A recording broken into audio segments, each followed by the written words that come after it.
starting to look a lot like Christmas here on Parliament Hill, as you can well see. But you know what? Christmas is not going to be that cheery for a number of families, especially those of workers in the manufacturing sector, and especially in Ontario, because we've seen a lot of job loss over the last year, of course, as the value of the Canadian dollar has gone up, Canadian competitiveness has gone down, and jobs have evaporated. We Liberals have been very critical of the government for allowing this to happen. But you know what? Are we just blowing political smoke? Is there really anything that a government can do to deal with an issue like this? Let's ask an expert. My colleague, John McCallum, finance critic of the Liberal Party. John. Hi, guys. I'm gonna put this question to you. I'm sure Mr. Flaherty will say, you know what? The American economy's slowing. The dollar's out of our hands. What can we do? Well, let me make one point clear. I'm not blaming Mr. Flaherty or the government for the value of the Canadian dollar. I don't think there's anything much the government can do about that.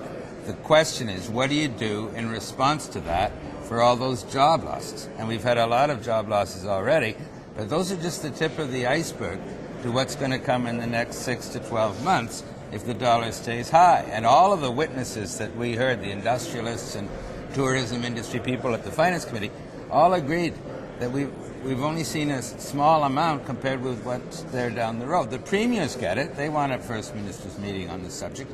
The industry people get it. And there are lots of things the government can do. The Industry Committee had 22 recommendations unanimously, and the government took one. And let me just give you a few examples of what they could do. They could extend the accelerated write-off for manufacturing and processing to go out 5 years. That's what everybody's been calling for. They haven't done that. They could put more money into some sort of a fund which would support industry, or a fund that would support displaced workers. We had a $600 million program for forestry that was a combination of supporting displaced workers and promoting a more competitive industry. We had that when we were government. They scrapped it. So they could start by undoing some of the wounds that they're inflicting on these hard-pressed industries. John, let me ask you this as well, because it's come up at our Finance Committee as well from a number of economists who say there is room for the Bank of Canada to be cutting interest rates, drop the price of borrowing, take some of the overhead off corporations. Would that help at all? That would certainly help. I'm not really in the business of telling the Bank of Canada what to do. I think there's a good chance they may reduce interest rates, and that would certainly help vis-a-vis the dollar and in other ways. But I'm more focused on the government because I'm a politician in opposition to the government, not opposition to the Bank of Canada. And so I'm telling this government that everyone else gets it. There is an action plan that they could put in place to help workers, to help industries which are really hard-pressed by the high dollar. And to date, they've done nothing at all. And it's time for them to act. Now, the government will come back and say, well, you know what, in our mini budget, we proposed lowering corporate income tax. We want to have the lowest corporate income tax in the Western world. What more do you guys want? Well, they came out several weeks after us. Our leader had said the same thing, and then the government followed. And we agree. That's a good thing to do for the medium-term competitiveness, for jobs, and for raising living standards, kind of like what Ireland did in Europe. But it's not enough, because we have an immediate crisis on our hands, an impending job crisis in manufacturing and tourism and forestry, and what's required is immediate action now to supplement that action on corporate tax rates. And how about those who say we're going through a global restructuring, and you know what? Canada is never going to be a manufacturing powerhouse anymore. It's inevitable that the low value-added, low-wage jobs are going to migrate. What do you say to that, Well, John? I say that to some extent that's true.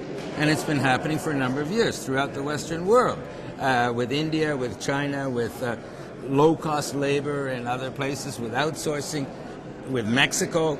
There have been some losses of jobs in manufacturing, but superimpose on top of that ongoing negative trend a sky-high dollar, which makes things far, far worse.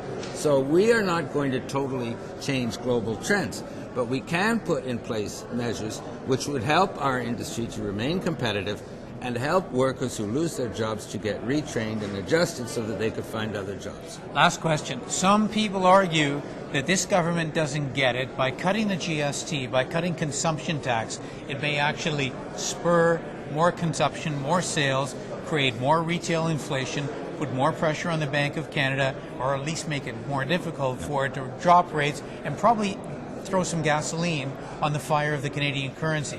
Any truth to that? Yeah, and there's not an economist on the planet who would favor a GST cut versus income tax cut. So that's point number one. It's a stupid way to cut taxes. It's that $12 billion a year for a 2-point cut could have been used far more productively to put more money into the paychecks of Canadians. But on top of that, and it was Peter Dungan of the University of Toronto Institute for Policy Analysis who came out with this last week, that the GST cut will fuel more expenditures, inhibit the Bank of Canada from cutting interest rates, and therefore put more strength into the Canadian dollar and actually hurt the manufacturing sector. So I think this is a very misguided approach that the government is taking. All right, John McCallum, thank you very much. Well, thank you, guys. And thanks for watching MPtv.